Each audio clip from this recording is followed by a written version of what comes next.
Hello everyone, welcome back to my channel. आज हम start करने जा रहे हैं क्लास 10th बायोलॉजी का एक चैप्टर जिसका नाम है control and coordination.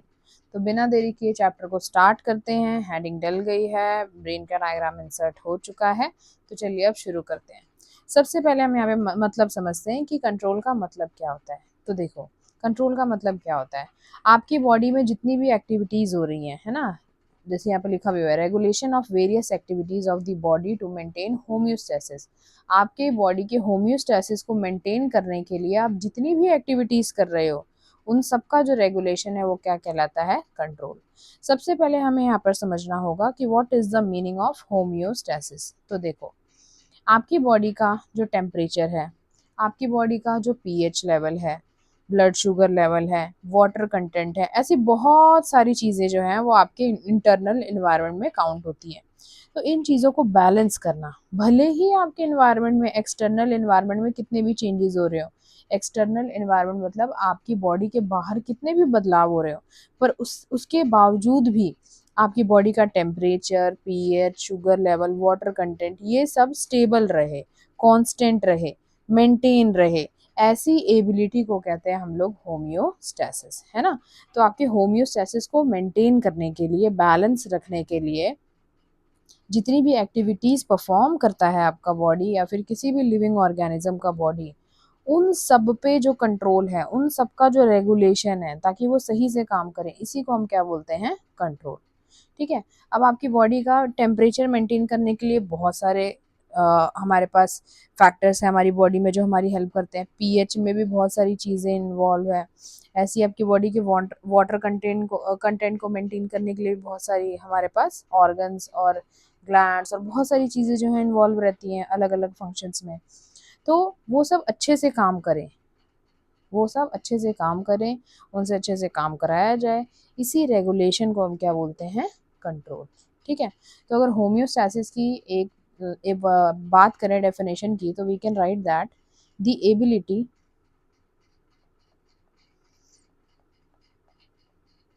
Of an organism, किसी ऑर्गेनिज्म की ability of an organism to maintain a constant and stable internal environment। इसके अंदर हमारे पास क्या क्या आ जाएगा, लाइक टेम्परेचर, है ना, पीएच, ये भी इसी के अंदर आ जाएगा, टेम्परेचर भी इसी के अंदर आ जाएगा, blood sugar level, blood sugar, इसके अलावा आपका वाटर कंटेंट, है ना, water, even when the external environment changes, when the external environment changes। अब अगर इसके समझे तो इसी को हम लोग क्या बोलते हैं, इज कॉल्ड होम्योस्टैसिस। होम्योस्टैसिस समझना, इसको थोड़ा समझते हैं। तो भाई किसी भी ऑर्गेनिज्म की एबिलिटी, ताकि वो मेंटेन कर सके एक कांस्टेंट और स्टेबल इंटरनल एनवायरनमेंट को, अपनी बॉडी में मेंटेन कर सके कांस्टेंट एनवायरनमेंट, एक स्टेबल एनवायरनमेंट। कैसा स्टेबल एनवायरनमेंट भाई, ब्लड, आपका sugar level, water, pH, temperature, भले ही एनवायरनमेंट में, बाहर के एनवायरनमेंट में कोई भी चेंजेस हो रहे हो, पर इन सबको बैलेंस करना, इस एबिलिटी को कहते हैं, इस प्रोसेस को कहते हैं होम्योस्टैसिस। तो आई होप आपको यहाँ पे समझ आ गया होगा। और क्यों ज़रूरी है हमारे लिए होम्योस्टैसिस। तो भाई जो एंजाइम्स हैं या फिर जो केमिकल रिएक्शंस हैं जो आपकी बॉडी में होती हैं, है ना, टेम्परेचर और पीएच के लिए, तो ये सब अच्छे से फंक्शन करें, आपकी बॉडी जो है अच्छे से फंक्शन करे, बहुत ज़्यादा चेंजेस ना आए, वरना आपकी जो सेल है वो डैमेज हो जाएगी, डेथ हो जाएगी। अगर मान लो पल पल आपके बाहर एनवायरनमेंट में चेंजेस आ रहा है और उसको लेकर आपकी बॉडी में भी चेंजेस आ रहे हैं, तो आपकी सेल क्या हो जाएगी, फिर डैमेज हो जाएगी। जैसे आपको पता है हमारा जो ह्यूमंस का, अगर मैं बात करूँ ह्यूमंस का, जो नॉर्मल बॉडी टेम्परेचर होता है हमारा, वो लगभग कितना होता है, 37 डिग्री सेल्सियस होता है ना टेम्परेचर। ऐसी जो ब्लड शुगर लेवल की अगर मैं बात करूँ, ये तो हो गया आपका टेम्परेचर। ठीक है, अगर मैं आपके ब्लड शुगर लेवल की बात करूँ तो लगभग 80 टू 110 mg पर 100 ml ऑफ ब्लड में जाना चाहिए। ठीक है, इतना होना चाहिए आपका शुगर लेवल। ठीक है, पर 100 ml ऑफ ब्लड। अगर 80 और 110, 80 से 110 के बीच में है तो सही है, बट अगर इससे ज़्यादा है तो हाई शुगर में काउंट होता है ना। फिर अलग अलग बीमारियां होती है, तो इन सबको मेंटेन करना, इन सबको रेगुलेट करना, ताकि आपकी बॉडी में जो पीएच है, ब्लड शुगर लेवल है, टेम्परेचर मेंटेन रहे, इसी को हम क्या बोलते हैं, होम्योस्टैसिस। ठीक है, चलो अब हम बात करते हैं, कंट्रोल तो हमने यहाँ पे पूरा समझ लिया, होम्योस्टैसिस भी हमने बहुत डेप्थ में समझ लिया। अब हम यहाँ पे बात करते हैं कोऑर्डिनेशन की, कि भाई ये कोऑर्डिनेशन कौन सी बला है, ये कोऑर्डिनेशन कौन सी बला है, चलो समझते हैं। तो अगर हम बात करें यहाँ पे कोऑर्डिनेशन की, कोऑर्डिनेशन, कोऑर्डिनेशन, ठीक है, कोऑर्डिनेशन की अगर हम यहाँ पे बात करें, कोऑर्डिनेशन क्या होता है, तो देखो आपकी बॉडी में जो अलग अलग आपके बॉडी पार्ट्स हैं, उनमें कुछ ना कुछ इंटरेक्शंस हो रही होगी, है ना, ताकि वो किसी एक फंक्शन को अच्छे से क्या कर सके, परफॉर्म कर सके। ठीक है, हारमोनियसली परफॉर्म कर सके, हारमोनी के साथ, कोई इंजरी ना हो, कुछ भी ना हो। तो मान लो आपकी बॉडी में कोई भी एक फंक्शन को परफॉर्म करना है, तो उस फंक्शन को होने में बहुत सारे हमारे पास क्या होंगे, बॉडी पार्ट्स इन्वॉल्व होंगे, इंटरेक्ट करते होंगे, कि भाई पहले तू आ, फिर ये वाला एंजाइम आएगा, फिर मैं आऊँगा, फिर ऐसे कर देंगे, फिर वैसे। तो ये जो पूरी इंटरेक्शंस चल रही है बॉडी के अलग अलग पार्ट्स में, इसी को हम क्या बोलते हैं, कोऑर्डिनेशन बोलते हैं ना, कोऑर्डिनेट करो, साथ साथ चलो, ऐसा। तो अगर हम इसे लिखना चाहें तो ये एक तरीके की क्या है, इंटरैक्शन है। ठीक है, इंटरैक्शन। और किसके बीच में होती है ये इंटरैक्शन, बिटवीन, बताओ बताओ, interaction between different parts of the body, different parts of the body, आपकी बॉडी के अलग अलग पार्ट्स के बीच में होती है। और क्यों होती है, to perform, to perform specific functions harmoniously.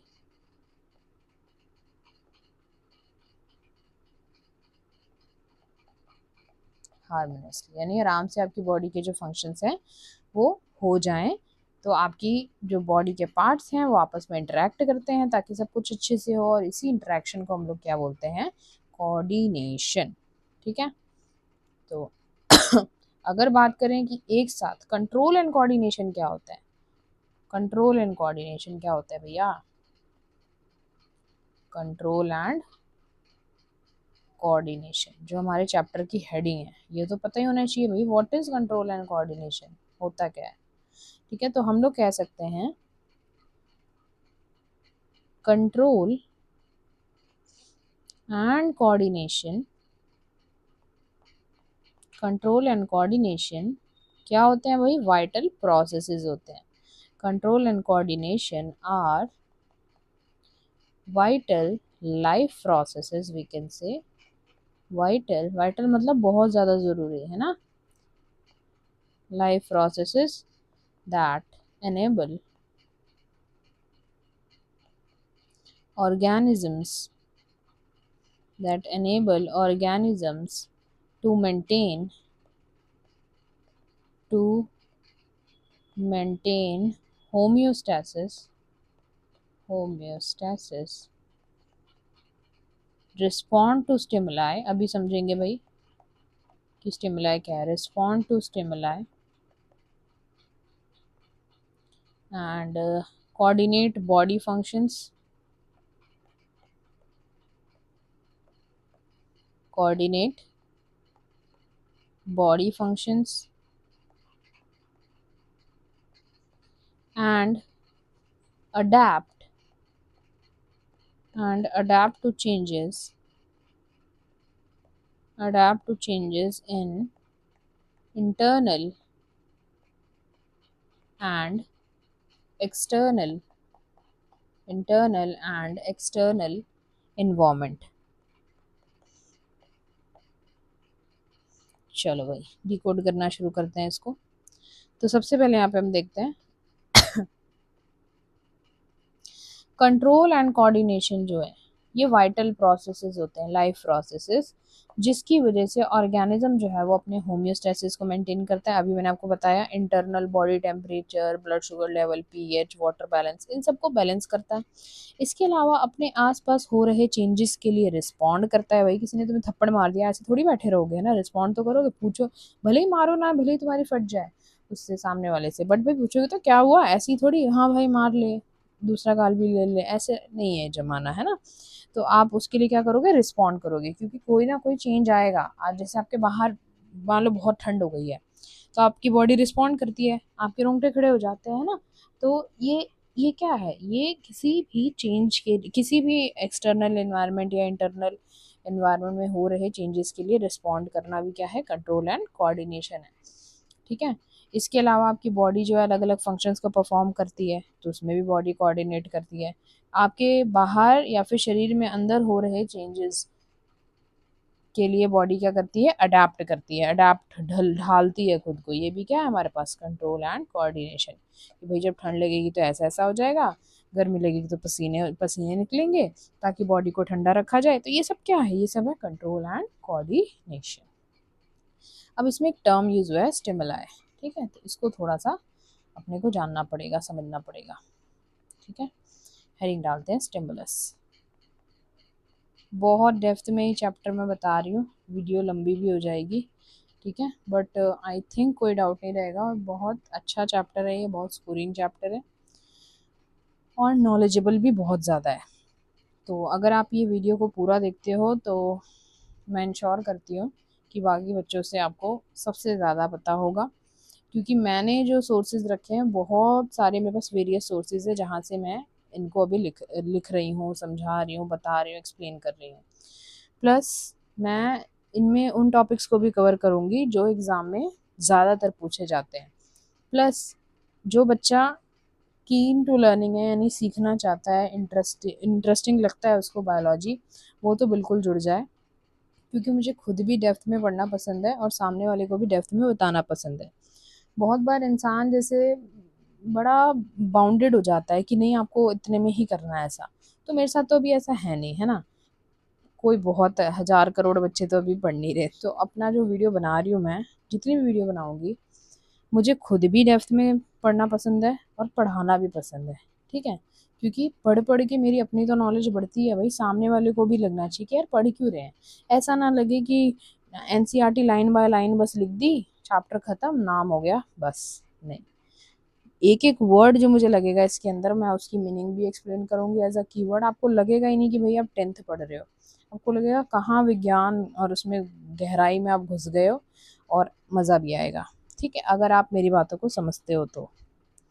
But किसी का बहुत ज़्यादा ही बिल्कुल वीक है लेवल, कि मतलब उसको ये भी नहीं समझ आ रहा प्रोसेस का मतलब क्या है, लाइफ प्रोसेस का मतलब क्या है, तो फिर वो बात अलग है ना। चलो स्टार्ट करते हैं स्टिमुलस। तो स्टिमुलस क्या होता है, पहले मैं इसके बारे में थोड़ा लिख देती हूँ, ताकि जब मैं बोलूँ तो आप पढ़ो उसे। देखो, स्टिमुलस, स्टिमुलस जो होता है सिंगुलर होता है, और स्टिमुलाई जो मैंने पीछे लिखा था ये प्लूरल होता है। ठीक है, a stimulus is any change, is any change or or variation in the environment, in the environment, और ये इंटरनल भी हो सकता है और एक्सटर्नल भी, इन द इन्वायरमेंट, इंटरनल और एक्सटर्नल, इंटरनल और एक्सटर्नल, समझ नहीं आ रहा होगा ना, इंटरनल और एक्सटर्नल, that causes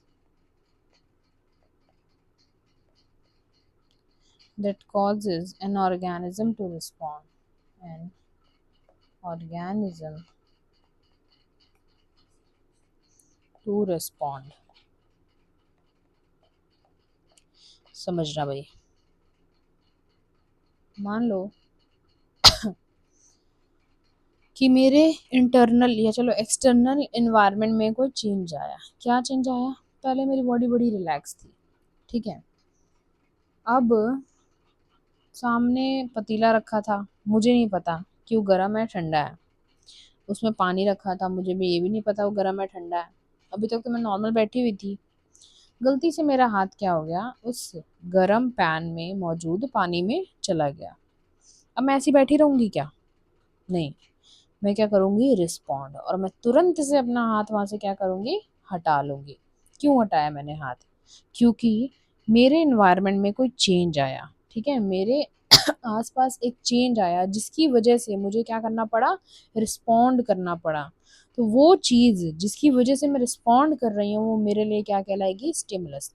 तो इस एग्जाम्पल में जो स्टिमुलस है जिसकी वजह से मैंने हाथ हटाया, जिसकी वजह से मैंने रिस्पॉन्ड किया, कोई ना कोई एक्शन किया, तो यहाँ पर वो स्टिमुलस है गर्म पानी का पतीला और गर्म पानी, ठीक है। तो ऐसी चीज़ें जो आपको रिस्पॉन्ड कराएं, आपके इन्वायरमेंट में ऐसे चेंजेस जो आपको क्या करें, रिस्पॉन्ड कराएं, वो चेंजेस जो हैं, वो जो सोर्सेज हैं वो कहलाते हैं स्टिमुलस। जैसे कि किसी ने आपकी आंखों में फ्लैश लाइट जलाई, अभी तक आप नॉर्मल बैठे थे, ठीक है।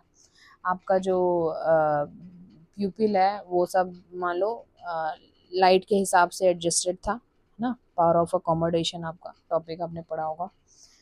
पर अचानक से किसी ने फ्लैश जलाई, अब एकदम से इतनी सारी लाइट आएगी तो आपकी आंखें क्या हो जाएंगी, बंद। तो ये जो लाइट है ये क्या बना, ये बना स्टिमुलस। और जो आपने आंख बंद करी वो क्या बना, रिस्पॉन्ड, ठीक है। तो ऐसे चेंजेस या वेरिएशन जिसकी वजह से कोई भी ऑर्गेनिज्म रिस्पॉन्ड करता है, और ये जो चेंजेस हैं ये आपकी बॉडी के अंदर भी हो सकते हैं और आपकी बॉडी के बाहर भी हो सकते हैं, इंटरनल भी हो सकते हैं और एक्सटर्नल। जैसे हंगर, हंगर अब एक्सटर्नल थोड़ी है, आपको इंटरनल फील होता है वो हंगर, फिर आप रिस्पॉन्ड करते हो, खाना खाते हो।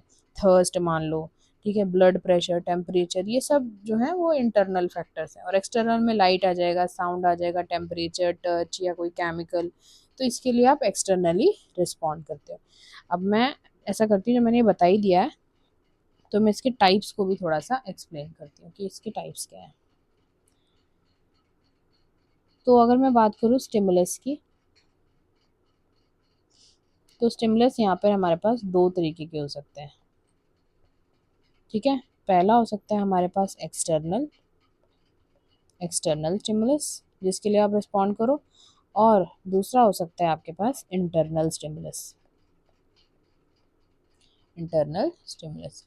एक्सटर्नल में अगर एग्जांपल में बात करें तो यहाँ पे लाइट हो सकता है, ठीक है, कोई साउंड हो सकती है, टेम्परेचर हो सकता है, ठीक है। टेम्परेचर जो बाहर होता है उसके लिए भी आप रिस्पॉन्ड करते हो, किसी का टच हो सकता है किसी भी चीज़ का, या फिर कोई केमिकल हो सकते हैं जिसकी वजह से आप रिस्पॉन्ड करो, और भी बहुत सारी चीज़ें हो सकती हैं जिसकी वजह से आप एक्सटर्नली रिस्पॉन्ड करोगे। तो सारी चीज़ें स्टिमुलस कहलाएंगी, पर कैसा स्टिमुलस, एक्सटर्नल स्टिमुलस। बात करें अगर इंटरनल स्टिमुलस की, तो इसमें आपके पास आ जाता है हंगर, भूख लगती है भाई आपको, आप रिस्पॉन्ड करते हो खाना खा के। फिर थर्स्ट, प्यास लगती है, हाँ, प्यास क्या है, स्टिमुलस है, और उसके लिए जब आप पानी पीते हो तो वो उसका रिस्पॉन्स है, ठीक है। इसके अलावा ब्लड प्रेशर हो गया, ब्लड प्रेशर में चेंज आता है तो आपकी पूरी बॉडी रिस्पॉन्ड करती है, ठीक है। आपकी बॉडी के टेम्परेचर में चेंज आता है तो भी पूरी बॉडी रिस्पॉन्ड करती है। ऐसी बहुत सारे इंटरनल स्टिमुलस भी हो सकते हैं, ठीक है। अब मान लो ये जो गर्म पतीला रखा हुआ था, इसके अंदर जो पानी था, उसमें मैंने जब अपना हाथ डाला था और फिर तुरंत से मैंने अपने हाथ को विड्रॉ कर लिया था, यहाँ से हटा लिया था, तो मेरे हाथों में, बड़े विचित्र हाथ हैं, मेरे हाथों में ऐसा क्या मौजूद था, ऐसा क्या था इन उंगलियों की टिप्स पर जिसने मुझे बताया कि भाई ये चीज़ गरम है, ठीक है। ऐसा क्या था जिसने मुझे बताया कि ये चीज़ क्या है, गरम है। तो वो वो चीज़ें जो हमें बताती हैं, जो हमें रिस्पॉन्ड कराती हैं, जिसकी वजह से हमें पता चलता है कि एक्सटर्नल एनवायरनमेंट में कोई चेंज है, उन्हें कहते हैं रिसेप्टर्स। ठीक है, यानी जिसकी मदद से हम लोग डिटेक्ट करते हैं किसी स्टिमुलाई को। आप देखो, स्टिमुलाई लाइट को डिटेक्ट करते हो ना आईज से, साउंड को डिटेक्ट करते हो ईयर से, टेम्परेचर को डिटेक्ट करते हो स्किन से, टच को भी स्किन से करते हो, केमिकल को बहुत तरीके से आप डिटेक्ट कर सकते हो, है ना। तो वो सारे चीज़ें जिनकी वजह से आप किसी स्टिमुलस को या स्टिमुलाई को डिटेक्ट कर पाते हो, जान पाते हो, ऐसी स्पेशलाइज सेल्स, ऐसे स्पेशलाइज ऑर्गन्स को हम कहते हैं रिसेप्टर्स। तो अगर यहाँ पे हम लिखें इसे, तो this is again very important that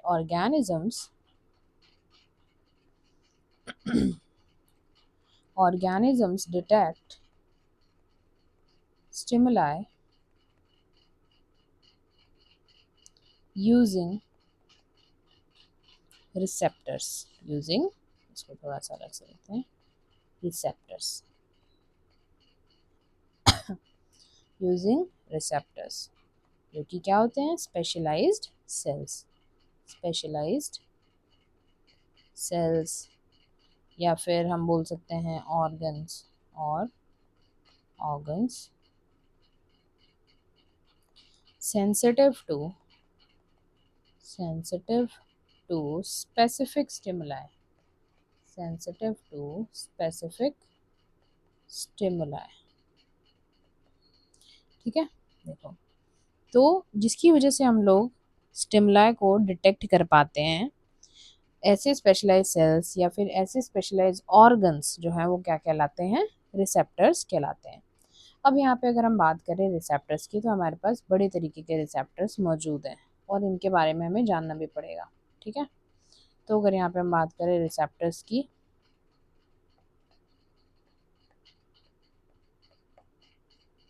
receptors, ठीक है, सो पहला हम पढ़ते हैं रिसेप्टर जिसका नाम है फोटो रिसेप्टर।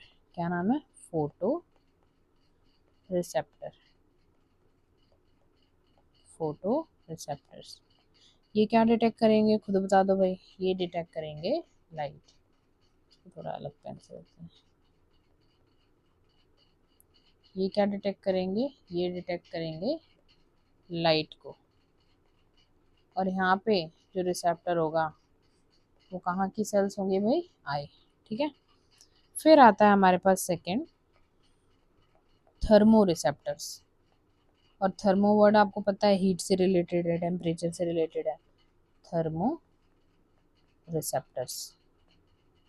बात करें अगर थर्मो रिसेप्टर्स की, तो ये किसको डिटेक्ट करते हैं, टेम्परेचर को। ये डिटेक्ट करते हैं टेम्परेचर को। ठीक है, और टेम्परेचर को भी भाई कौन डिटेक्ट करेगा, तो यहाँ पे जो ऑर्गन आ जाएगा वो आ जाएगा स्किन। ठीक है, थर्ड अगर हम बात करें थर्ड रिसेप्टर की, तो ये हमारे पास olfactory receptor, olfactory receptor. Olfactory receptor में हमारे पास क्या आता है, ऑल फैक्ट्री रिसेप्टर्स में सेंस ऑफ स्मेल आता है ना, स्मेल को सेंस करते हैं, और इसमें जो ऑर्गन इन्वॉल्व है वो कौन सा है, नोज। अगला अगर हम बात करें नेक्स्ट रिसेप्टर की, फोर्थ, तो ये है गस्टेटरी रिसेप्टर, गस्टेटरी रिसेप्टर्स। इसमें अगर हम बात करें तो गस्टेटरी में हमारे पास टेस्ट के लिए सेंस आता है ना, ऐसे रिसेप्टर्स जो कि कैसा स्टिमुलस है, टेस्ट का, कि भाई मैंने कुछ रखा, मान लो आपकी जीभ पे, आपको पता चला अरे यार इसमें ये तो ज़्यादा ही नमकीन है, तो आप अलग सा मुंह बनाओगे, है ना। तो आपकी जीभ में जो मौजूद सेल्स हैं वो क्या कर रही हैं, वो रिसेप्टर्स का काम कर रही हैं। और जो जो भी नमक मैंने आपकी जीभ पे रखा है वो किसका काम कर रहा है, स्टिमुलस का काम कर रहा है। ठीक है, तो यहाँ पर जो ऑर्गन आ जाएगा वो आ जाएगा टंग। फिफ्थ की अगर बात करें मैकेनो रिसेप्टर्स,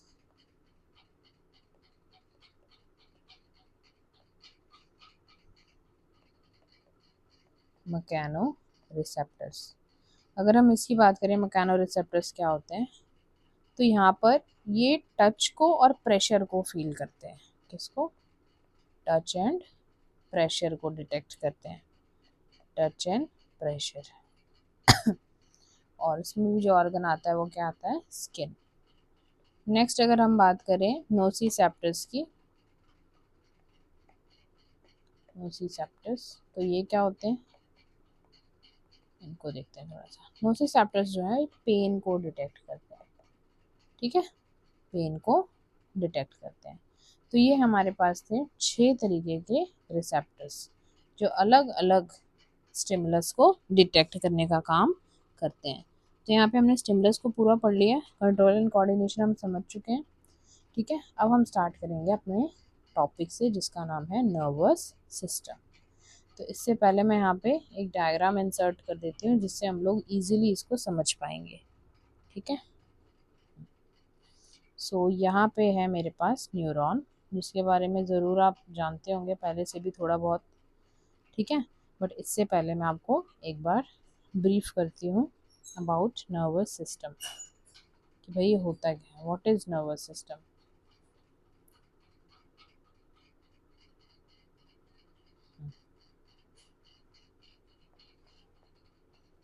नर्वस सिस्टम,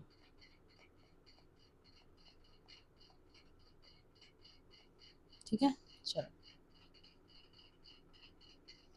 अगर बात करें नर्वस सिस्टम होता क्या है, तो आपको ये समझना पड़ेगा नर्वस सिस्टम जो है एक ऐसा सिस्टम है जो कि जल्दी से आपकी बॉडी में कंट्रोल और कोऑर्डिनेशन करने में मदद करता है। मतलब आपकी बॉडी में आपको कंट्रोल चाहिए, आपकी बॉडी में कोऑर्डिनेशन चाहिए, अभी हमने पढ़ लिया क्यों चाहिए, है ना, ताकि सारे फंक्शंस अच्छे से परफॉर्म हो। ये नहीं कि आपको मान लो किसी चीज़ को उठाना है और आप उसको पैर से लात मार दो, ऐसा थोड़ी कि आप चाह रहे हो उठाना बट आपका पैर चल जाए, ऐसा थोड़ी होगा। तो हम चाहते हैं कंट्रोल एंड कोऑर्डिनेशन अच्छे से हमारी बॉडी में हो। इसी के लिए, ताकि कंट्रोल एंड कोऑर्डिनेशन अच्छे से हो, हमारी बॉडी में दौड़ते हैं इलेक्ट्रिकल इम्पल्सेस। और ये जो इलेक्ट्रिकल इम्पल्सेस हैं, ऐसा करंट जैसा फील करो, कुछ ऐसे ऐसे शू शू करके जा रहा है इधर उधर मैसेजेस लेके, है ना। तो यही जो इलेक्ट्रिकल इम्पल्सेस हैं, ये जो है मैसेज को एक जगह से दूसरी जगह पहुंचाती है कि भाई हाथ तेरा जल रहा है, इसको हटा। तो ये मैसेज कोई तो लेके जा रहा होगा ना, तभी तो हमारा हाथ हट रहा है। तो इन सब में जो इन्वॉल्वमेंट आती है वो आती है एक सिस्टम की जिसका नाम है नर्वस सिस्टम, ठीक है। जो कि ऐसा सिस्टम है जो कि हमारी मदद करता है बहुत जल्दी से डिसीजन लेने में, कंट्रोल एंड कोऑर्डिनेशन हमारी बॉडी में करने में मदद करता है, ठीक है।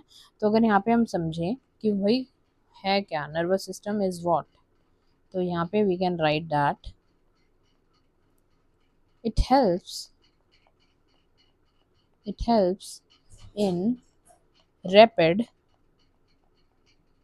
control and coordination. It helps in rapid control and coordination. It helps in rapid control and coordination. किसकी मदद से? थ्रू इलेक्ट्रिकल इलेक्ट्रिकल ये थ्रू है, ठीक है, through electrical impulses, through electrical impulses, ठीक है। एंड ये बना किससे होता है हमारा नर्वस सिस्टम, इसमें आता है हमारे पास brain, spinal cord and nerves, ठीक है। क्या क्या आता है इसमें हमारे पास, इसमें हमारे पास आता है ब्रेन, स्पाइनल कॉर्ड और क्या आती है, नर्व्स। चलो, तो आपकी बॉडी में जल्दी से कंट्रोल एंड कोऑर्डिनेशन हो, सारे ऑर्गन्स जो है अच्छे से परफॉर्म करें अपने अपने फंक्शंस को, तो ये जो इलेक्ट्रिकल इम्पल्सेस हैं ये जल्दी से कंट्रोल और कोऑर्डिनेट करने में हमारी मदद करती हैं। और यही जो पूरा सिस्टम है ये कहलाता है नर्वस सिस्टम। इसके अंदर हमारे पास 3 चीज़ें आती हैं। इसके अंदर आता है हमारे पास ब्रेन, इसके अंदर आता है हमारे पास स्पाइनल कॉर्ड और आती है हमारे पास नर्व्स। तो अगर हम बात करें नर्वस सिस्टम की, तो किससे बना होता है भाई, ब्रेन से, स्पाइनल कॉर्ड से और नर्व से, ठीक है। और इसमें हमारे पास क्या होते हैं, स्पेशलाइज्ड नेटवर्क होते हैं, ठीक है। इलेक्ट्रिकल इम्पल्सेस को एक जगह से दूसरी जगह पहुंचाने के लिए हमारे पास क्या होते हैं, नेटवर्क्स ऑफ सेल होते हैं। मैं बताती हूँ यहाँ पे, specialised specialised network of cells इसको हम क्या बोलते हैं, neurons of cells that transmit that transmit electrical impulses, that transmit electrical impulses, electrical impulses. ठीक है, आप और देखिए भी ये डेफिनेशन लिख सकते हो, ये भी इसी की डेफिनेशन है कि भाई एक सेल्स का ऐसा नेटवर्क जो कि इलेक्ट्रिकल इम्पल्सेस को एक जगह से दूसरी जगह पहुंचाता है, उस पूरे नेटवर्क को कलेक्टिवली कहा जाता है नर्वस सिस्टम। ठीक है, इसका जो हमारे पास पहला कंपोनेंट आता है वो आता है ब्रेन। ब्रेन क्या होता है? तो भाई ब्रेन आपको पता है ऑर्गन है आपकी बॉडी का, और ये बेसिकली आपकी बॉडी का क्या है? Control centre. क्या है आपकी बॉडी का? Control centre. ठीक है, सेकंड अगर हम यहाँ पे बात करें स्पाइनल कॉर्ड की, स्पाइनल कॉर्ड क्या है? तो स्पाइनल कॉर्ड एक ऐसा समझो कि एक एक ब्रिज है, पुल है, जो एक जगह को दूसरी जगह से जोड़ रहा है। तो ये क्या है? ये एक पाथवे है। एक पाथवे है किसके लिए? For signals. एक पाथवे है किसके लिए? सिग्नल्स के लिए, between brain and body, between brain and body. और तीसरा हमारे पास आती है नर्व्स। अभी सब आपको समझ आएगा, डोंट वरी। नर्व्स ये क्या करती हैं? कनेक्ट करती हैं अलग अलग पार्ट्स ऑफ द बॉडी को। It connects different parts of the body. चलो समझते हैं इसको। देखना, ये मान लो यहाँ से ये हो गया आपका ब्रेन, ये हो गया आपका ब्रेन, ये आपका मेन सेंटर है। ठीक है, यही जो है इसके पास ही सारी नॉलेज आएगी और यही सारे नॉलेज को प्रोसेस करके और आंसर को भेजेगा कि भाई तुम ऐसा ऐसा करो। ये है स्पाइनल कॉर्ड। ठीक है, ये स्पाइनल कॉर्ड जो है बाकी जो आपकी अदर जो बॉडी पार्ट्स हैं इनसे मैसेज लेगा, इनसे मैसेज लेगा, और वो मैसेज किसको भेजेगा? वो मैसेज भेजेगा ब्रेन को। ठीक है, तो ये हो गया आपका ब्रेन। ठीक है, मेन सेंटर, कंट्रोल सेंटर, बिल्कुल हेड है ना। जैसे सेल में न्यूक्लियस हेड होता है ना, ऐसे हमारी बॉडी का हेड कौन है भाई? ब्रेन। ठीक है, और ब्रेन का ऐसे समझो, ब्रेन का असिस्टेंट है कौन? Spinal cord. तो असिस्टेंट को आप मैसेज देते हो और असिस्टेंट किस तक पहुंचाता है भाई? बॉस तक पहुंचाता है, ऐसी बात है। फिर छुटपुट यहाँ पे एम्प्लॉय रखे हुए हैं थोड़े बहुत, यहाँ पे ऐसे ऐसे करके एम्प्लॉय रखे हुए हैं। इन एम्प्लॉयज को बोला गया है नर्व्स। ठीक है, ऐसा समझना, जो अलग अलग बॉडी के पार्ट्स को कनेक्ट करती हैं। अभी बहुत डेप्थ में मैंने पढ़ना है तो चिंता मत करना। तो सबसे पहले मैं क्या करती हूँ, आपको इतना समझ आ जाना चाहिए कि जो आपका पूरा ब्रेन है, ये जो आपका पूरा ब्रेन है और जो आपका पूरा स्पाइनल कॉर्ड है, ये कुछ तरीके की सेल्स से मिलकर बना है। और इन सेल्स का नाम क्या है? न्यूरॉन या फिर नर्व सेल। इन्हीं सेल का नाम क्या है? Nerve cell. और जब बहुत सारी नर्व सेल्स आपस में जुड़ जाती है, मान लो ये नर्व सेल है बहुत सारी और आपस में जुड़ गई, तो ये जो बहुत सारी सेल्स जो है आपस में जुड़ जाती हैं, तो ये निर्माण करती हैं किसका? नर्वस सिस्टम का। ठीक है, ये निर्माण करती हैं किसका? नर्वस सिस्टम का। ठीक है, अब हमें इसे पढ़ना शुरू करना है। अभी चिंता नको, धीरे धीरे सब समझ आएगा। चलो, तो पहले हम स्टार्ट करते हैं भाई, जिससे ब्रेन और स्पाइनल कॉर्ड और हमारा पूरा नर्वस सिस्टम मिलकर बना है, उसी का नाम क्या है? उसी का नाम है न्यूरॉन्स। उसी का नाम है न्यूरॉन्स। इसके बारे में पढ़ना कि भाई न्यूरॉन सेल है कैसी। तो ये जो आपको यहाँ पे दिख रहा है ये क्या है? ये न्यूरॉन्स है। इसके अंदर आपको ये दिख रहे हैं, ये जो को दूसरा कलर, ये दिख रहा होगा आपको यहाँ पे, ये जो है, अरे डार्कन डार्कन, यस, ये जो आपको यहाँ पे दिख रहे हैं ये इन्हें हम क्या बोलते हैं? इनको हम बोलते हैं डेंड्राइट्स। ठीक है, इनको हम क्या बोलते हैं? डेंड्राइट्स। इनको हम बोलते हैं डेंड्राइट्स। ठीक है, ये मैसेजेस को लेने का काम करती हैं। आगे अगर हम बात करें यहाँ पे नेक्स्ट, यहाँ पे आपको छोटे छोटे ऐसे ऐसे डॉट्स दिख रहे हैं ना, ये कुछ तरीके के ग्रैन्यूल्स हैं। इनके बारे में इतना नहीं जानना, बस नाम याद रखना, नेसल ग्रैन्यूल्स। ठीक है, नेक्स्ट आपको पता है अगर ये एक सेल है तो सेल का राजा कौन होता है? न्यूक्लियस होता है। तो ये बीच में बैठे महाराज जी, ये ये हमारे पास क्या है, ये हमारे पास है न्यूक्लियस। ठीक, तो यहाँ पे हमने देख ली 3 चीज़ें। अब यहाँ पे आपको दिखेगा ये जो पूरा पार्ट है, ये जो पूरा ये जो फैला हुआ है इधर से लेके इधर तक, ये पूरा इसको हम क्या बोलते हैं, सेल बॉडी। बीच में पतली सी ये पाइप सी जा रही है लाइन जैसी, ये इसको हम क्या बोलते हैं, एक्सॉन। ठीक है, और एक्सॉन के ऊपर आपको दिख रहा है ये ऐसे कवरिंग्स लगी हुई हैं, ये ऐसे आड़ी टेढ़ी कवरिंग्स लगी हुई हैं, इनको बोलते हैं श्वान सेल्स। क्या बोलते हैं इनको, इनको बोलते हैं, इनको बोलते हैं श्वान सेल्स। ठीक है, इनको बोलते हैं श्वान सेल्स। अब आगे अगर हम बात करें नेक्स्ट, तो ये आपको दिख रहा है श्वान सेल जो है, इसको इन्होंने श्वान सेल दिखाया, हालांकि होता कैसे है मैं यहाँ बता देती हूँ। ये मान लो हो गया एक्सॉन, ये बीच की लाइन है। एक्सॉन के ऊपर जो मेम्ब्रेन चढ़ी होती है उसको बोलते हैं एक्सोलेमा। अभी हम सब पढ़ेंगे एक्सोलेमा। और यहाँ पर होती है हमारे पास कुछ तरीके की सेल्स, इन्हें हम बोलते हैं श्वान सेल्स। इन्हें हम क्या बोलते हैं, श्वान सेल्स।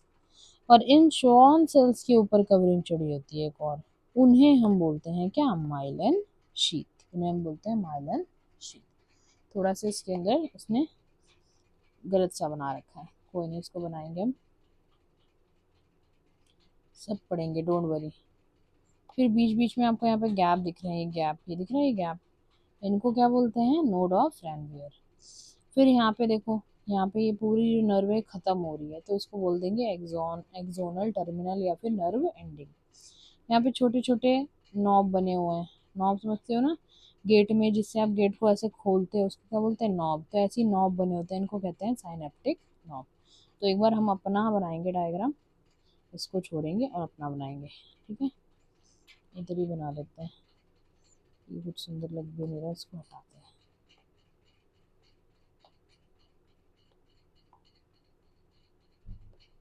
चलो नेक्स्ट स्टार्ट करते हैं।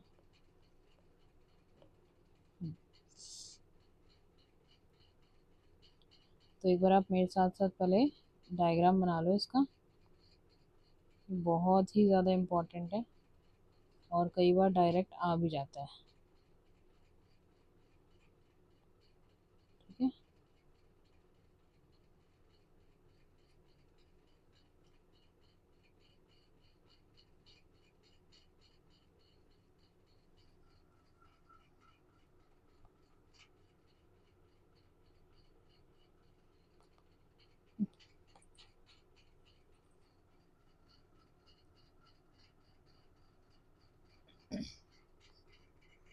एक बार दोबारा से स्टार्ट करते हैं।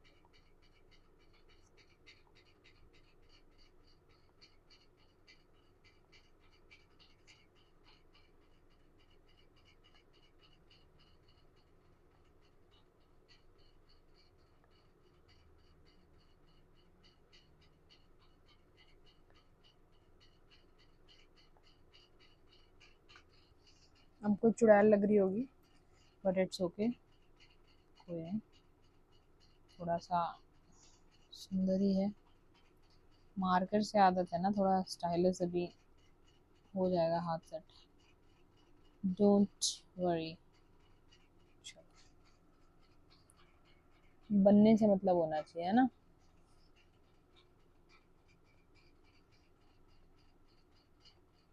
चलो, ये हमने बना लिया।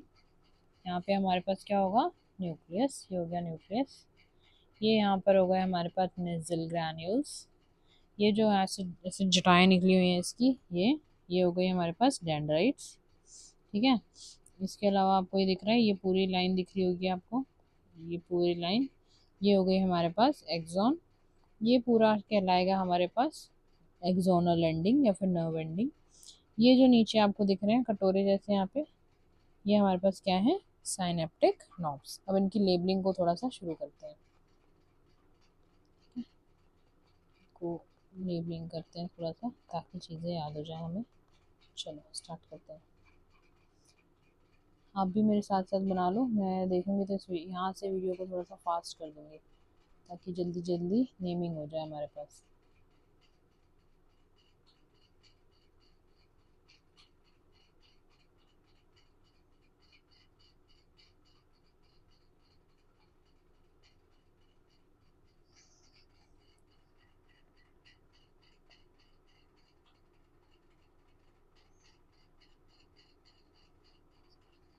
अभी इतनी नेमिंग इसके अंदर मैं कराऊंगी।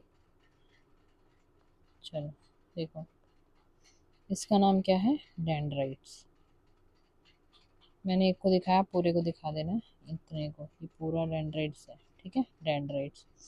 ये हमारे पास क्या है, निजल ग्रैन्यूल्स, निजल ग्रैन्यूल्स। ये है हमारे पास न्यूक्लियस। ये है हमारे पास सेल बॉडी, या फिर हम इसको क्या कह सकते हैं, साइटोन। ये है हमारे पास एक्सॉन, ठीक है। ये है हमारे पास नर्व एंडिंग, नर्व एंडिंग। यहाँ पे अगर मैं बनाऊं, ये क्या है हमारे पास, ये है हमारे पास साइनेप्टिक नॉब, साइनेप्टिक नॉब, ठीक है। अब हम नेक्स्ट चीज़ को स्टार्ट करते हैं। इसके ऊपर एक लेयरिंग होती है, यहाँ पे, यहाँ पे, यहाँ पे, ठीक है। और इस लेयरिंग को क्या कहा जाता है, यहाँ लिखते हैं, इसको कहा जाता है एक्सोलेमा। क्या कहा जाता है इसको, एक्सोलेमा। ये एक तरीके की किसका काम करती है, ये काम करती है सेल मेम्ब्रेन का। ये सेल है ना, सेल है तो इसके ऊपर क्या होगी, मेम्ब्रेन, ठीक है। तो ये एक्सोन हो गया, एक्सोलेमा हो गया। अब थोड़ा सा यहाँ तक तो आपने पढ़ लिया है। इसी को आप, नर्व एंडिंग को आप एक्सोनल एंडिंग, एक्सोनल टर्मिनल, ठीक है, न्यूरल टर्मिनल जो है बोल सकते हो इसको। अब अगर यहाँ पे मैं बनाऊँ एक्सॉन, बस एक्सॉन बना रही हूँ, ठीक है। ये मैंने बना लिया एक्सॉन। एक्सॉन के ऊपर अभी मैंने आपको बताया था कि एक्सॉन के ऊपर यहाँ पे कवरिंग होती है। यहाँ पे क्या होती है, एक्सॉन के ऊपर एक कवरिंग ऐसी, क्योंकि ये एक सेल है तो सेल के ऊपर कवरिंग तो होगी, है ना। और इसको हमने नाम क्या दिया था, इसको हमने नाम दिया था इस कवरिंग को एक्सोलेमा।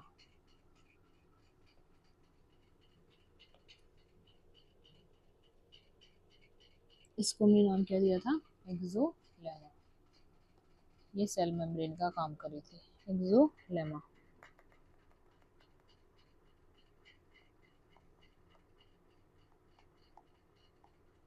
एक्सोलेमा, ठीक। अब देखो, इसके ऊपर हमारे पास कुछ ऐसे स्ट्रक्चर्स हो सकते हैं, ठीक है।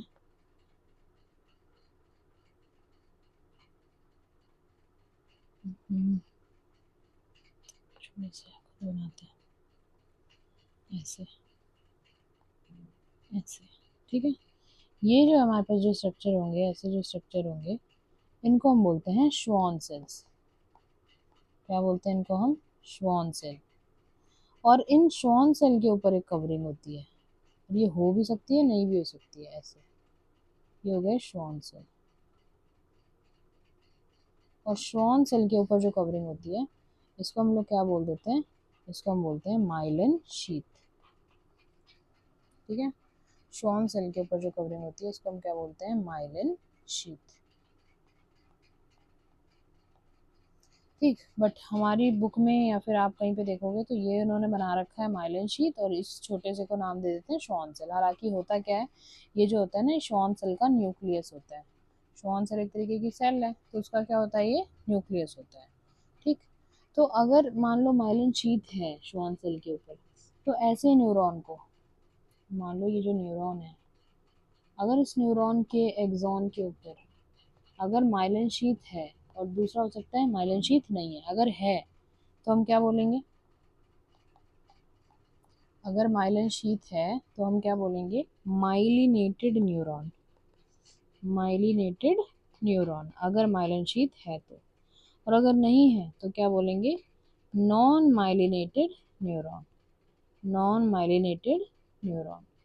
ठीक है, अब बताओ भाई माइलिन शीथ हो भी सकता है और नहीं भी हो सकता, तो माइलिन शीथ का फंक्शन क्या है। तो देखो माइलिन शीथ जो है, अगर कहीं पे आपको रैपिड, आपको चाहिए बड़ा तेजी से रिस्पॉन्स है, रैपिड रिस्पॉन्स, रैपिड ट्रांसमिशन चाहिए मैसेजेस का, ठीक है, आप चाहते हो बहुत रैपिडली जो है वो मैसेज जो है वो डिलीवर हो जाए, तो वहाँ पे जो न्यूरॉन्स होंगी वो कैसे होंगी, माइलिनेटेड। बट जहाँ पे आपको रैपिड नहीं चाहिए वहाँ पे क्या होगी, नॉन माइलिनेटेड। मतलब कि ये हो गया आपका न्यूरॉन और ये हो गया आपका एक्सोलेमा, और इसके ऊपर कोई भी माइलिन शीथ नहीं होगी। ठीक है, तो ये हमने पढ़ लिया यहाँ पे इसका स्ट्रक्चर। ठीक, अब अगर इनके फंक्शंस की बात करें तो फंक्शंस को हम स्टार्ट करते हैं नेक्स्ट पेज से। सो अब हम यहाँ पे स्टार्ट करेंगे स्ट्रक्चर ऑफ अ न्यूरॉन।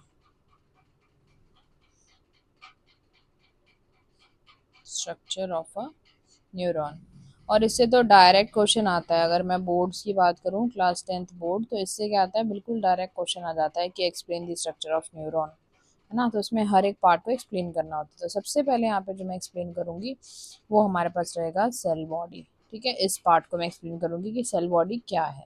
ठीक है, तो पहले रिंग डालते हैं सेल बॉडी। फर्स्ट हो गया हमारे पास सेल बॉडी, और सेल बॉडी को ही हम लोग सोमा भी बोल सकते हैं। सोमा भी इसी को बोलते हैं, साइटॉन भी इसी को बोलते हैं ना। ये हो गया हमारे पास सेल बॉडी या फिर सोमा। अगर बात करूँ ये होता क्या है, तो ये एक लार्ज स्ट्रक्चर होता है, सेंट्रल पार्ट होता है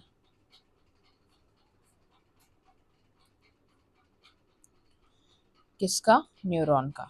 ठीक है, और इसके अंदर होता क्या है, इट कंटेन्स, इसके अंदर होता है हमारे पास nucleus, it contains nucleus and cytoplasm, and cytoplasm. ठीक है, तो मान लो ये आपका न्यूरॉन है। ठीक है, ये आपका न्यूरॉन है, तो ये जो पूरा पार्ट है, पूरा पार्ट क्या है आपके पास, सेल बॉडी। इसी के अंदर क्या है, न्यूक्लियस, है ना, और इसी के अंदर क्या है, पूरा का पूरा साइटोप्लाज्म। ठीक है, और इसी को हम क्या बोलते हैं, साइटोन, सेल बॉडी या फिर सोमा। ठीक, फंक्शंस की अगर मैं यहाँ पे आपको बताऊँ तो ये बेसिकली मेटाबॉलिक सेंटर है जहाँ पे सारी एक्टिविटीज़ होती हैं। ठीक है, इसी में डीएनए रहता है क्योंकि न्यूक्लियस यहीं पर है, और न्यूक्लियस के अंदर ही क्या होता है, डीएनए होता है। ये अलग अलग प्रोटीन्स को प्रोड्यूस करता है, और इसके अलावा न्यूरोट्रांसमीटर्स जो हैं उसकी वजह से ये फंक्शन करता है। ये आगे आपको पता चलेगा। सेकंड जो हमारे पास आता है, सेकंड स्ट्रक्चर, वो आता है हमारे पास डेंड्राइट्स। सेकंड स्ट्रक्चर है हमारे पास डेंड्राइट्स।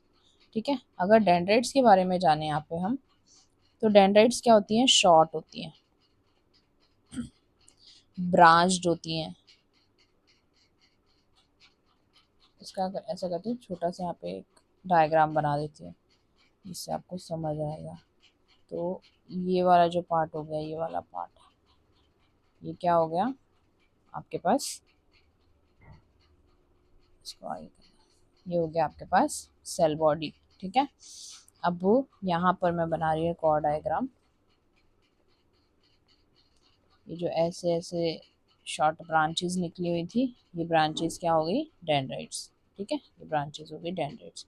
तो ये ब्रांच्ड प्रोजेक्शंस होती हैं, उभार होता है ना, निकले होते हैं बाहर, प्रोजेक्शंस होती हैं जो कि कहाँ से निकलती हैं, यहीं से सेल बॉडी से निकलती है projections, extending extending from the cell body, from the cell body, cell body से निकली हुई एक्सटेंशंस। ठीक है, अगर इनके फंक्शंस की बात करें तो इनका फंक्शन बहुत ज़्यादा ज़रूरी है, डेंड्राइट्स का फंक्शन हमें पढ़ना है।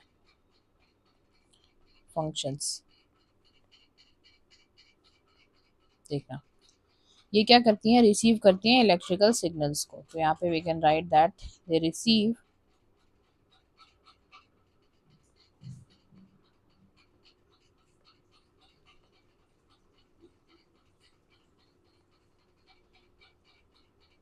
दे रिसीव इलेक्ट्रिकल सिग्नल्स, ये इलेक्ट्रिकल सिग्नल्स को रिसीव करने का काम करती हैं। इलेक्ट्रिकल सिग्नल्स, यानी कि मान लो अगर न्यूरॉन में कोई मैसेज आ रहा है, कोई सिग्नल आ रहा है, तो वो कौन पकड़ेगा, कौन रिसीव कौन करेगा, है ना, कौन इनका गेट कीपर जो लेगा सामान को, जो भी चीजें बाहर से आ रही है, तो वो है डेंड्राइट्स। ठीक है, और यहाँ पे इलेक्ट्रिकल सिग्नल्स क्या है, यहाँ पे इम्पल्सेस है, impulses from other neurons, from other neurons. तो बाकी के न्यूरॉन से इलेक्ट्रिकल सिग्नल्स को लेने का काम कौन करेगा, डेंड्राइट करेगा। ठीक है, अगर यहाँ पे हम इसको थोड़ा सा छोटा करें,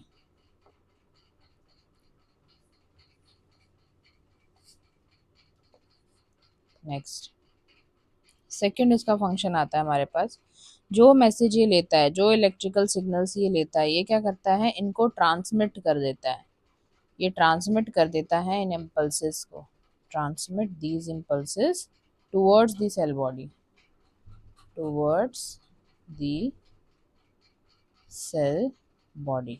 ठीक है, इसको थोड़ा सा देखते हैं।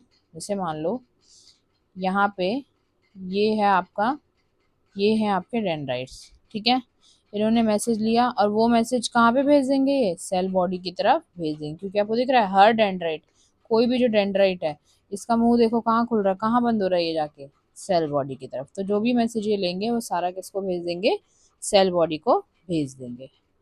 ठीक है, नेक्स्ट, जितने ज़्यादा डेंड्राइट्स होंगे उतने ज़्यादा कनेक्शंस होंगे और उतनी अडेप्टिबिलिटी क्या होगी, बढ़ जाएगी, एबिलिटी जो है मैसेज ट्रांसमिट होने की वो बढ़ जाएगी। नेक्स्ट, नेक्स्ट जो स्ट्रक्चर आता है हमारे पास, थर्ड स्ट्रक्चर, वो आता है एक्सॉन। यानी हमने अभी पहले देख लिया कि भाई सेल बॉडी क्या है, फिर हमने देख लिया यहाँ से सेल बॉडी से जो प्रोजेक्शंस निकल रही हैं, ये डेंड्राइट्स हमने पढ़ लिया। अब सेल बॉडी आगे कहाँ जा रही है, आगे ये आपको दिख रहा है, ये लॉन्ग एक्सटेंशन इसका, इसी को हमने क्या बोला है, एक्सॉन। ठीक है, अब हम इसके बारे में जान रहे हैं। तो अगर एक्सॉन की बात करें तो एक्सॉन क्या होता है, a long thin tubular structure, ये एक लंबा पतला ट्यूबुलर स्ट्रक्चर होता है जो कि कहाँ से निकल रहा होता है, extending from the cell body, extending from the cell body. ठीक है, एंड खत्म कहाँ होता है, ending in axon terminals, end होता है एक्सॉन टर्मिनल्स पे। ठीक है, देखो इधर, ये शुरू तो हुआ यहाँ से सेल बॉडी से, पर जब खत्म होगा, यहाँ पे जो खत्म होगा ये क्या कहलाएंगे, नर्व एंडिंग, यहाँ पर जाकर ये खत्म हो जाता है। ठीक है, चलो नेक्स्ट स्ट्रक्चर हम देखते हैं यहाँ पे। नेक्स्ट जो स्ट्रक्चर आता है हमारे पास वो आता है, अच्छा इसका फंक्शन भी देखना है हमें, हाँ फंक्शन तो हमने देखा नहीं इसका बड़ा इंपॉर्टेंट फंक्शन है इसका। तो अगर एक्सॉन के फंक्शंस की बात करें तो ये सेल बॉडी में जितने भी मैसेजेस हैं, यहाँ पे जितने भी मैसेजेस होंगे उनको कहाँ लेके जाता है, दूर लेके जाता है, सेल बॉडी से दूर नीचे की तरफ लेकर आ रहा है, दिख रहा है आपको। तो इसे हम क्या यही क्या है, इसका मेन फंक्शन है। तो अगर हम इसे लिखना चाहें तो हम लिख सकते हैं, पहला, transmits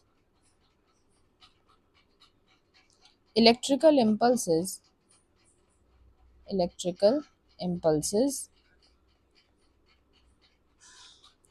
away from the cell body, away from the cell body toward other neurons, muscles और glands। देखो ये है एक्सॉन, ये यहाँ पे आके खत्म हो गया। अब जहाँ पे ये एक्सॉन खत्म हो रहा है यहाँ से क्या होता है, दूसरा न्यूरॉन की शुरुआत हो जाती है। मतलब ये होता कैसे है, अगर इसको देखें हम लोग थोड़ा सा, एक सेकेंड, देखो मान लो कि ये कोई न्यूरॉन है, ये खत्म हो गया, तो जहाँ पे खत्म हो रहा है यहाँ पर क्या होता है, दूसरे न्यूरॉन का हेड होता है और वो यहाँ से शुरू हो जाता है। तो जो मैसेजेस एक्सॉन यहाँ पे रख रहा है वो सारा कहाँ भेजेगा, या तो वो अगली न्यूरॉन में भेज देगा, हो सकता है जहाँ पे न्यूरॉन हो, जहाँ पे न्यूरॉन खत्म हो रहा हो यहाँ पे कोई क्या हो, मसल हो, तो हो सकता है मसल में मैसेज भेज दे। हो सकता है जहाँ पे न्यूरॉन खत्म हो रहा हो यहाँ पर कोई ग्लैंड हो तो ये जो मैसेज है वो किसमें भेजेगा, ग्लैंड में। यानी कि ये मैसेज को दूर ले जाने का काम करता है, सेल बॉडी से दूर ले जाता है। और कहाँ ले जा सकता है, या तो किसी दूसरे न्यूरॉन की तरफ, या तो किसी मसल की तरफ, या तो ग्लैंड की तरफ, कहीं पे भी लेके जा सकता है। तो ये काम कैसा करता है, ये फंक्शन कैसा करता है, तो हम लिख सकते हैं ये फंक्शन करता है एक तरीके से कम्युनिकेशन केबल बनाने का, है ना। एक्ट्स लाइक अ कम्युनिकेबल, या फिर कम्युनिकेशन केबल, ठीक है। और ये इसकी अगर लेंथ की बात करें तो it can be very long, है ना, कैन बी वेरी लॉन्ग। कहाँ तक लेंथ हो सकती है इसकी, तो ये हो सकता है इवन अप टू 1 मीटर तक भी हो सकता है कुछ न्यूरॉन्स में, ठीक है। Even up to 1 metre in some neurons.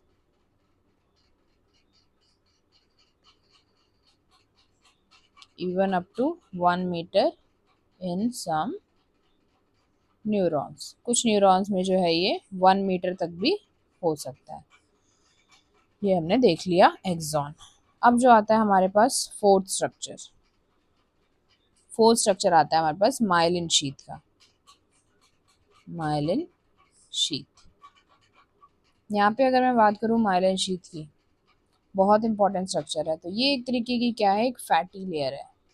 ये क्या है, एक तरीके की फैटी लेयर, ठीक है। फैटी लेयर किसके लिए, इंसुलेशन के लिए। इलेक्ट्रिकल इम्पल्सेस जा रहे हैं जिसकी वजह से जो हमारा न्यूरॉन है वो डैमेज भी हो सकता है अगर ज़्यादा और कम हो तो, ठीक है। ज़्यादा कम होने की वजह से, चेंजेस की वजह से डैमेज भी हो सकता है। बेसिकली इम्पल्सेस हैं क्या, उसको हम देखेंगे, बट अभी आप इतना याद रखो, डैमेज से बचाने के लिए, प्रॉपर इंसुलेशन करने के लिए, और मैसेजेस को जल्दी ट्रांसफ़र करने के लिए एक प्रोटेक्टिव लेयर होती है एक्सॉन के ऊपर, जिसे हम क्या बोलते हैं, माइलिन शीथ। तो यहाँ पे हम इसे सिंपली लिख सकते हैं fatty layer of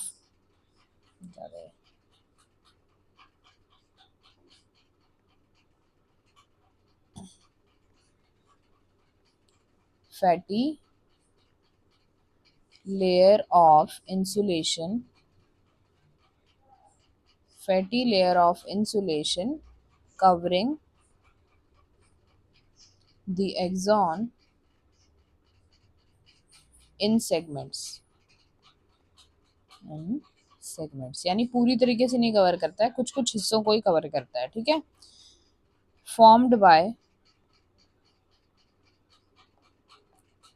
Schwann cells,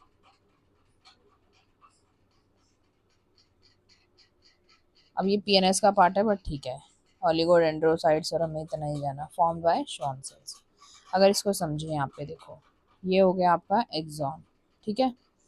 और ये जो दिख रहा है आपको, ये क्या होगा, ये आपके श्वान सेल्स। श्वान सेल्स के ऊपर यहाँ पे ये जो श्वान सेल्स है ये क्या करती हैं, ये ही बनाती हैं किसको, माइलिन शीथ को। यहाँ पे यही क्या बनाती है, माइलिन शीथ, ऐसे कवरिंग। ये माइलिन शीथ कुछ सेगमेंट्स में बटा होता है, ये एक सेगमेंट है, ये एक दूसरा सेगमेंट है, बीच में क्या है, कुछ जगह खाली है ना। ये पूरे में नहीं ऐसे फैला रहता है, ये क्या होता है, कुछ कुछ हिस्सों में बना बटा रहता है, इसीलिए इसको वर्ड यूज किया गया है सेगमेंट्स। और इनको बनाता कौन है, इनको बनाते हैं श्वान सेल्स, ठीक है। श्वान सेल्स इनको बनाते हैं।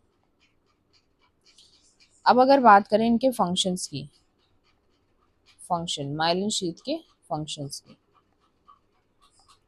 तो ये जो है, आप अभी मैंने आपको बताया कि एक्सॉन में मैसेज जो है वो जल्दी से ट्रांसफर हो जाए, ठीक है, ट्रांसमिशन उसका अच्छा हो, स्पीड अप हो जाए।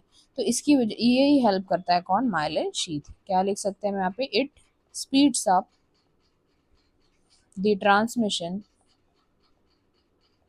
It speeds up the transmission of electrical impulses, electrical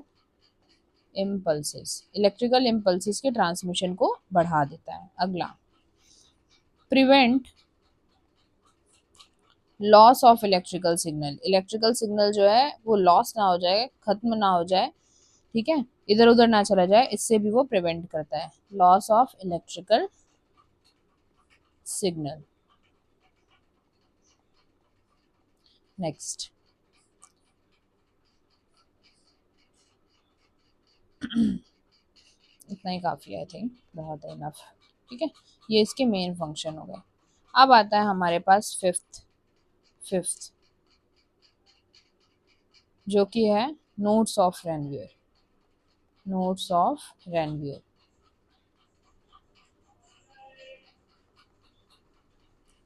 अगर हम यहाँ पे इसकी बात करें तो इसके हम सिंपली फंक्शंस को देखते हैं। ये गैप्स होते हैं, बस यहाँ पे लिख देती हूँ। जहाँ पर भी मान लो कि माइलिन शीथ नहीं प्रेजेंट है, फॉर एग्जांपल ये हो गया आपका एक्सॉन, ठीक है, ये हो गई आपकी myelin sheath.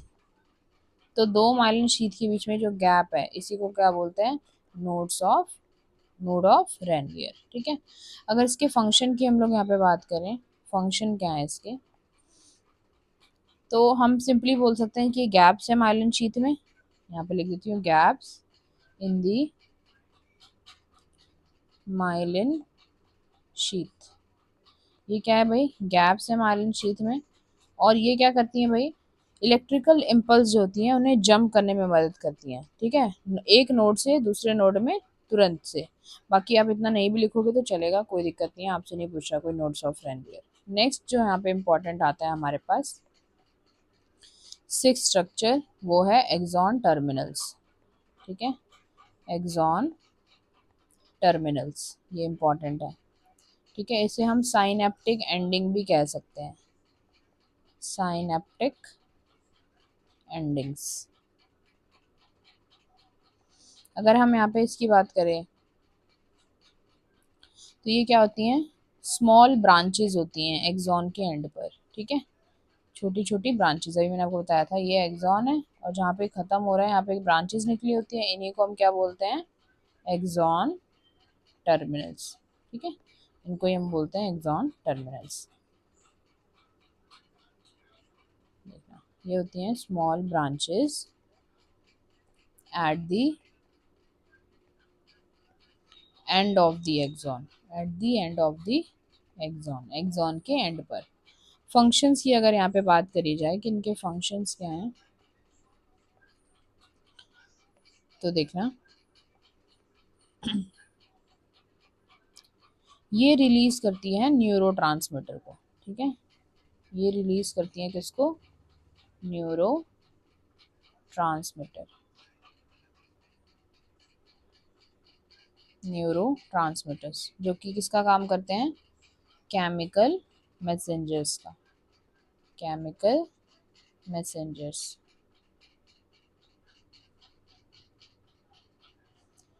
Into the synaptic cleft. अभी इसको हम थोड़ा देखेंगे कि ये है क्या, ये वाला पॉइंट थोड़ा इंपॉर्टेंट है। दूसरा इसका फंक्शन आता है, it transmit signal to next neuron, muscle और ग्लैंड। ये मैंने आपको पहले ही बता दिया था, ठीक है, फिर भी लिख देती हूँ, transmit the signal to the next neuron और मसल सेल, और इसके अलावा क्या हो सकता है, और ग्लैंड। ठीक है, अब थोड़ा सा देखते हैं सेवन स्ट्रक्चर, साइनैप्स। इसी में देखेंगे साइनेप्टिक क्लेफ्ट, सब समझ आएगा। अभी मैं सबको जब समराइज करूँगी यहाँ पे एक साथ, तब समझ आएगा। इसकी अगर स्ट्रक्चर की बात करें कि साइनैप्स होता क्या है, तो मान लो ये एक न्यूरॉन है, यहाँ पे ख़त्म हो गया और यहाँ से दूसरा न्यूरॉन शुरू हो गया, तो इसके बीच में ये जो पूरा जंक्शन है दो न्यूरॉन्स के बीच का, इसी को हम क्या बोलते हैं, साइनैप्स। ठीक है, और इसके बीच का जो गैप है, ये गैप, इसको बोलते हैं साइनेप्टिक क्लेफ्ट। ठीक है, चलो देखते हैं थोड़ा सा। तो ये क्या होते हैं, छोटे छोटे गैप्स होते हैं, टाइनी गैप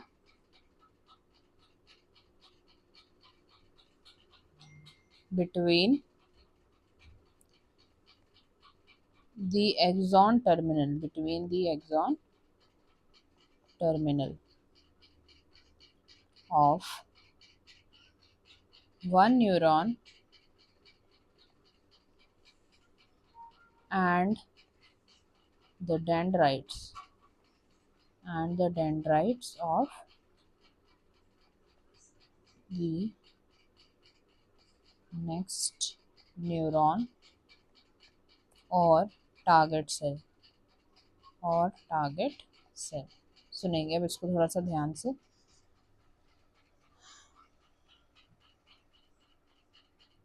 देखो ये मान लो, और मैं थोड़ा सा रफ बना रही हूँ, ये मान लो ये है पहला न्यूरॉन, ठीक है, ये फर्स्ट न्यूरॉन है, ये यहाँ से क्या निकल रही है, एक्सॉन, और ये हो गया पहला न्यूरॉन खत्म। तो यहाँ से कौन शुरू होगा, यहाँ से दूसरा न्यूरॉन शुरू होगा, ठीक है। देखना मैसेजेस का ट्रांसफर बता दो, यहाँ से इसका एक्सॉन और ये यहाँ पे खत्म। देखना यहाँ पे आई आपके पास इलेक्ट्रिकल इम्पल्स, ठीक है, यहाँ पर आ गया मान लो हमारे पास इलेक्ट्रिकल इम्पल्स, ये आ गया इलेक्ट्रिकल इम्पल्स, ठीक है। ये इलेक्ट्रिकल इम्पल्स जाता है और यहाँ के जितने भी पॉजिटिव और नेगेटिव चीज़ें होती हैं उनकी क्या करता है, कंसंट्रेशन को चेंज कर देता है। बेसिकली इम्पल्स का मतलब यही है। तो जहाँ जहाँ ये जाएगा वहाँ पे स्विच ऑफ और स्विच ऑन चलता रहेगा, मतलब वहाँ के आयन्स एक्सचेंज होते रहेंगे, बस आपको इतना याद रखना है। अब ये इम्पल्स आया आया आया और कहाँ तक पहुँच गया, साइनेप्टिक नॉब तक। अब अगर इस साइनेप्टिक नॉब को देखा जाए तो ये कुछ ऐसा दिखता है। इसके अंदर क्या होते हैं, छोटे छोटे ऐसा समझो पैकेट्स होते हैं। इन पैकेट्स को हम लोग क्या बोलते हैं, तो इन पैकेट्स को हम लोग कहते हैं साइनेप्टिक वेसिकल्स, साइनेप्टिक वेसिकल्स, ठीक है। ये न्यूरॉन का एंड बता रही हूँ, ये न्यूरॉन का एंड है। न्यूरॉन के एंड पे भी मैंने आपको यहाँ पे भी पढ़ाया था, देखना आप यहाँ पे स्ट्रक्चर में ये दिख रहा है, ये येलो येलो जिसको मैं कर रही हूँ, इसे देखो, ये जो बोल जैसे ऐसे स्ट्रक्चर दिख रहे हैं, इन्हीं को हमने क्या बोला, साइनेप्टिक नॉब, ठीक है। तो इन्हीं साइनेप्टिक नॉब में क्या होते हैं, छोटे छोटे पैकेट्स, समझो आप ऐसे पैकेट्स रखे होते हैं, इनको क्या बोलते हैं, साइनेप्टिक वेसिकल्स, ठीक है, साइनेप्टिक वेसिकल्स। अगर इन साइनेप्टिक वेसिकल को देखा जाए तो इन वेसिकल में भरे होते हैं कुछ केमिकल्स, ठीक है, केमिकल्स जैसे कि एसिटाइल कोलिन वगैरह, अभी हम देखेंगे इनको भी। बस इतना समझो इसमें केमिकल्स भरे रहते हैं, और इन केमिकल्स को हम कहते हैं neuro transmitters. Basically neuro transmitters क्या है, केमिकल्स हैं। और यही केमिकल्स, यही जो वेसिकल्स हैं, ये आपको जो दिख रहे हैं ये वेसिकल्स, ये वेसिकल्स जिनके अंदर क्या भरा हुआ है, जिनके अंदर केमिकल भरा हुआ है, ये केमिकल भरा हुआ है, ठीक है। यही यहाँ से निकल जाते हैं और कहाँ आ जाते हैं, यहाँ पे आ जाते हैं गैप्स में। इसको थोड़ा किसी और कलर से करते हैं, यहाँ से निकल जाते हैं और इन गैप्स में आकर स्टे करते हैं थोड़ी देर। अब जहाँ पर ये हैं इन्हीं को बोलते हैं भाई, इस पूरे रीजन को बोलते हैं साइनेप्स, और जिस रीजन में है इन्हें बोलते हैं साइनेप्टिक क्लेफ्ट। बेसिकली वही है, कोई डिफरेंस नहीं है, ठीक है। ये हो गया साइनेप्टिक क्लेफ्ट में, और ये क्या होगा हमारे पास, ये होगा हमारे पास साइनेप्टिक वेसिकल्स, साइनेप्टिक वेसिकल्स, ठीक है। ये वेसिकल्स आए। अब इन वेसिकल्स में क्या भरा हुआ है, इन वेसिकल्स में भरा हुआ है न्यूरो ट्रांसमीटर, ठीक है। तो इनको कौन रिसीव कर लेता है, इनको रिसीव कर लेता है अगले न्यूरॉन की डेंड्राइट्स। अगले न्यूरॉन की कौन रिसीव कर लेती है, डेंड्राइट्स। अगले न्यूरॉन की डेंड्राइट्स इन्हें रिसीव कर लेती हैं और मैसेज जो है ऐसे करके नेक्स्ट न्यूरॉन में चला जाता है। तो सबसे पहले अगर यहाँ पे हम देखें तो सबसे पहले यहाँ पे ये क्या था हमारे पास, ये क्या था हमारे पास, ये था हमारे पास साइनेप्टिक साइनेप्टिक नॉब। और साइनेप्टिक नॉब में छोटे छोटे क्या भरे हुए थे भाई, साइनेप्टिक वेसिकल्स। वो बाहर आते हैं और उनके अंदर क्या होते हैं, उनके अंदर होते हैं न्यूरो ट्रांसमीटर्स, और उन न्यूरो ट्रांसमीटर्स को कौन ले लेता है, अगला न्यूरॉन, ठीक है। तो ऐसे करके पूरा जो फंक्शनिंग है इनकी चल रही होती है। तो यहाँ तक आई होप समझ आया होगा। नेक्स्ट आपको तो पता है न्यूक्लियस, जिसके अंदर डीएनए होता है, प्रोटीन की सिंथेसिस होती है।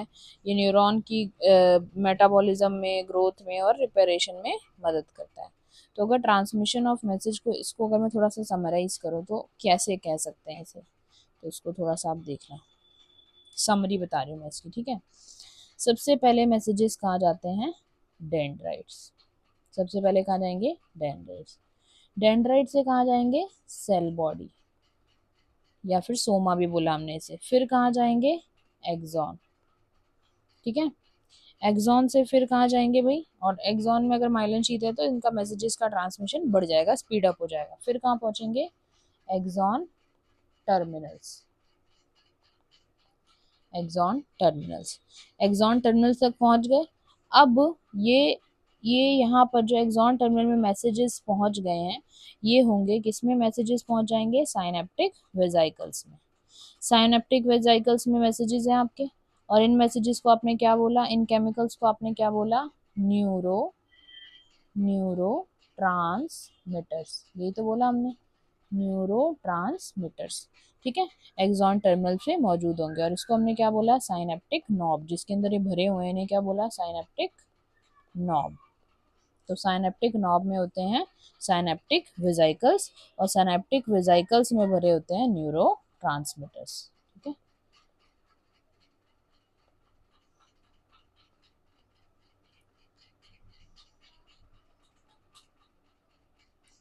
Synaptic knob, synaptic vesicle.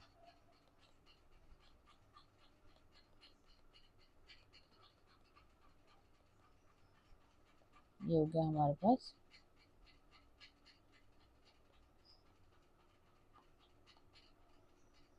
Synaptic vesicle. ठीक है, तो ये हो गया साइनेप्टिक नॉब, ये क्या हो गया, ये पूरा हो गया साइनेप्टिक नॉब।